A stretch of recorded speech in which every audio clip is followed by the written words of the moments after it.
Aside. Thank you, Mr. Chair.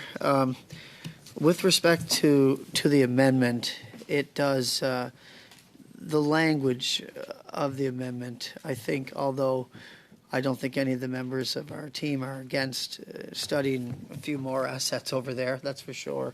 We're probably far from finished. But the National Capital Commission, in their original communication and the original diagrams and ATIPs, they were the first to refer to it as a barn.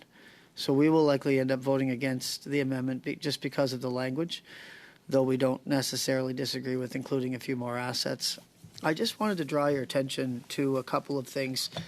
In my riding, just for an example, the community of Doaktown built a brand new, modern, state-of-the-art hockey arena, and it was under $7 million. Now picture that. Neighboring communities of the rural community of Miramichi, Doaktown, kids as far away as Blackville and Renews sometimes use the arena as well.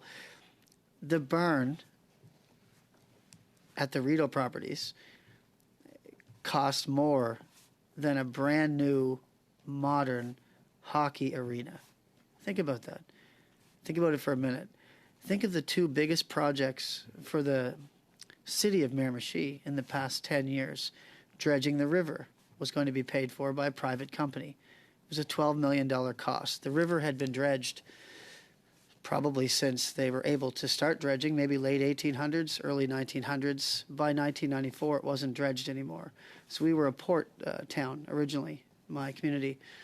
And so the member from Beauséjour saw to it that a $1.5 million ask just to fix the navigational aids, which had deteriorated from the 90s.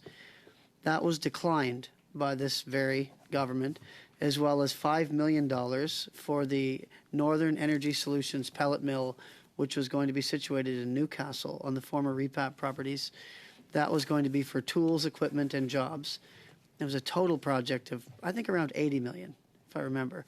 So if you look at, in rural Canada, some of the larger projects that actually ever get completed, I helped get a nursing home when I was a provincial MLA. It was a 30-bed nursing home, and I believe it cost $9 million or something.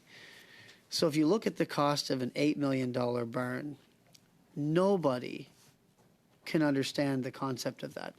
We still don't know the square footage. We still don't know how many floors go underground. We still don't know what's down there. Most people have a barn. They just don't have it laced with fiber op and underground tunnels and elevators. Most people, where I live, could never understand it. And people, quite frankly, and properly so, are sick and tired when they look at an expenditure of this magnitude. This Rideau property, it's literally just one big racket. The Racket at Rideau. It should be a series of novels that we're probably going to write in due time. There's no value for money. And one other thing that I noticed, and I think it's really interesting, if you looked at the ATIP, it listed all of the companies and expenditures, but it listed Pomerleau as the main contractor. They were, say, the primary contractor. But when it was going to list what they were actually going to accomplish, that was the only thing on the document that was redacted. That was the only thing. I mean, it was very clear that they won the bid. It was very clear that they were the primary contractor and that they would handle some of the other contracting or maybe all of it. But it wasn't entirely clear what the purpose or scope of their employment would be. I thought that was interesting. That's the end of my comments. We'll be voting against the amendment. Thank you. Ms. Kelly, you have the floor.